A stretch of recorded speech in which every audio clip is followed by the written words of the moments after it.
He's 50 years old, but sometimes, when I look into his eyes, I see a boy who never learned how to live. A boy trapped behind layers of anger, pride, and silence. A boy who learned to survive but never to heal. I used to think growing old meant becoming wise, that time alone turned boys into men. But age means nothing if the mind stays wounded. You can collect decades and still remain stuck in the same fear you had when you were 7. My father wore strength like a mask. He called it discipline, but it was fear. Fear of being weak, fear of being seen, fear of being himself. He never cried, never spoke, never hugged. He believed emotions were for the broken, not knowing he was already broken. He passed that silence to me, that cold distance, that voice that said, "Be tough, don't feel, don't need anyone." And for years, I thought that was manhood, but it wasn't power, it was paralysis. I watched him chase money, work, and routine, trying to escape the emptiness he refused to face. He blamed the world, the system, his past. But the truth is, no one ever taught him how to be free. His father never hugged him either. And so the cycle repeated, generation after generation of men mistaking pain for strength. But I made a decision. The cycle ends here, because I realized something.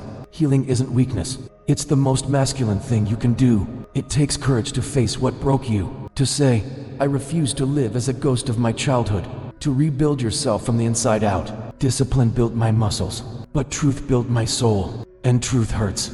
It shows you every lie you've been living. It tears down the fake armor you built to feel safe. It exposes the child still screaming for love inside you. But that's where real power begins, not in pretending you don't feel pain, but in mastering it. Most men never heal because they confuse numbness with control. They think if they ignore the wound, it disappears.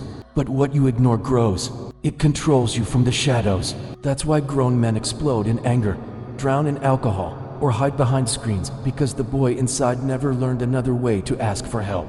I looked at my father one day and realized he wasn't my enemy. He was just a boy who never had a father to guide him. And that truth hit me harder than any lesson life could teach. You can't hate the man who hurt you once you see his pain.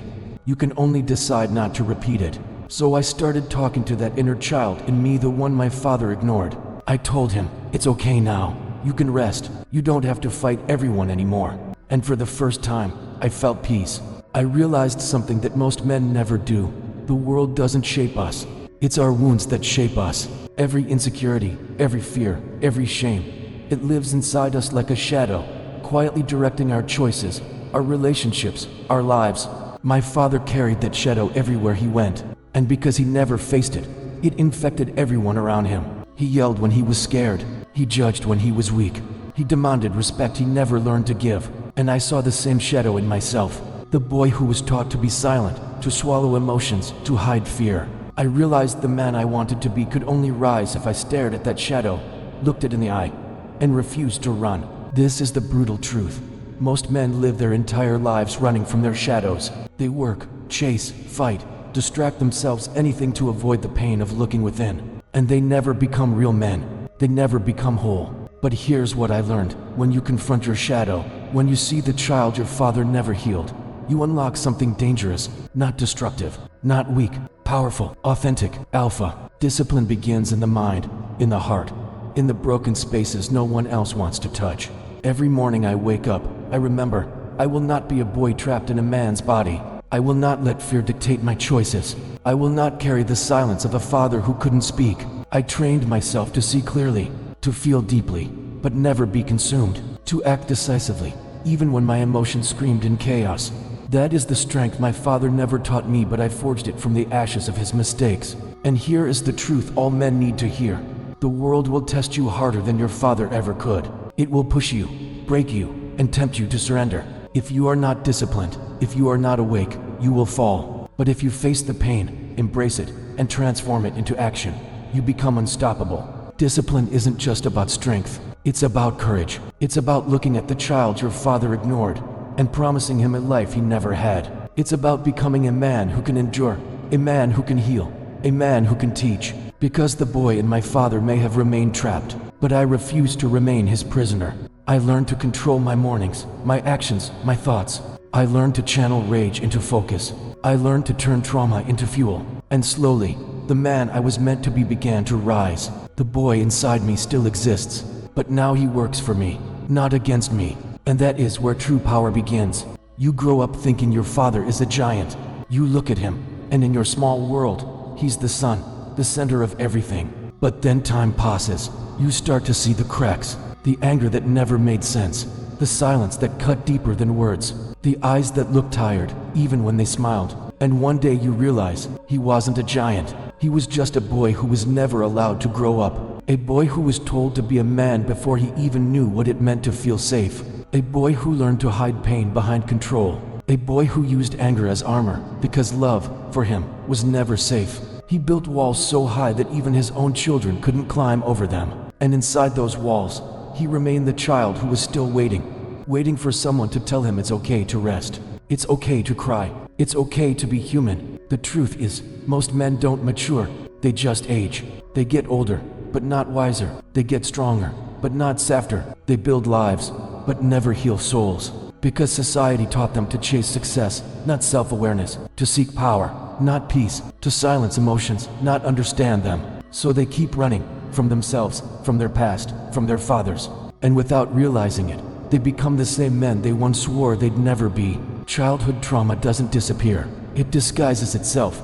It hides behind sarcasm, workaholism, perfectionism. It lives in the way you argue, the way you love, the way you pull away when things get real. And if you don't face it, it becomes your entire life story. Your father's pain becomes your pattern.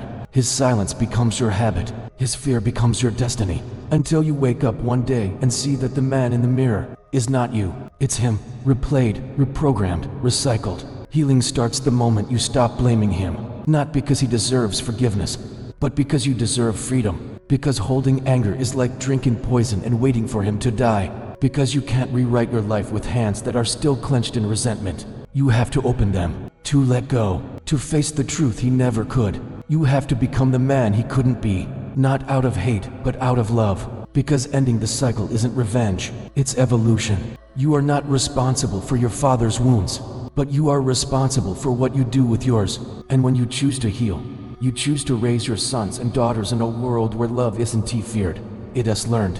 That's how you break the chain. That's how you become the man who doesn't just survive, he transcends. Let me tell you something, healing doesn't mean becoming who you were before you were broken. It means becoming someone entirely new, someone who has walked through fire and came out made of light. For years, you blamed your father for not being the man you needed. But maybe, just maybe, he also never had a man to show him how to live. Maybe he grew up in silence, carrying wounds that became his identity, and without realizing it, he passed them down like an old coat full of holes, hoping it would keep you warm. But instead, it just made you cold. But listen, that cycle can end with you. You can be the one who chooses to face the pain instead of burying it. You can be the one who turns the silence into truth. You can be the one who becomes the man your father never was, and the man your future self will thank you for becoming. Most people spend their lives trying to escape their childhood. They run into work, relationships, distractions, anything that keeps them from hearing the echoes of the past. But here's the truth, you can't outrun your trauma. It doesn't live behind you, it lives inside you, and the only way out is through. So if you ever feel lost, broken, angry, or empty, that's your invitation. Your soul is not punishing you, it's asking you to look deeper, to finally see what's been hidden for decades. The pain isn't your enemy, it's your teacher. It's showing you where love never touched, and it's begging you to bring light there, because that's what real men do. They face what others avoid. They hold their pain until it stops being pain and turns into strength. And in that moment, when you forgive not for them, but for yourself, you become free. You see, your father may never change. He may never say I'm sorry. He may never understand what he's done. And that's okay, because healing was never about changing him. It's about releasing the part of you that still needed him to be different. You were never supposed to carry his shadows forever. You were meant to transform them into purpose, into presence, into peace, so that the next generation doesn't have to start where you fell. And one day, when you look in the mirror, you'll realize something powerful. You didn't just survive your story, you rewrote it. You took the blueprint of pain and turned it into a map of strength. You became everything your father couldn't, and everything you were always meant to be. So if you're watching this right now, this is your moment. The world doesn't need more broken men pretending they're fine. It needs awake men. Men who've looked into their darkness and said, I'm not afraid anymore. That's when everything changes. That's when you start living, not surviving. That's when you become the man your inner child needed, and the world has been waiting for. You are not your pain. You are not your father. You are not your past. You are the awakening that breaks the chain. And now that you've seen the truth, there's no going back.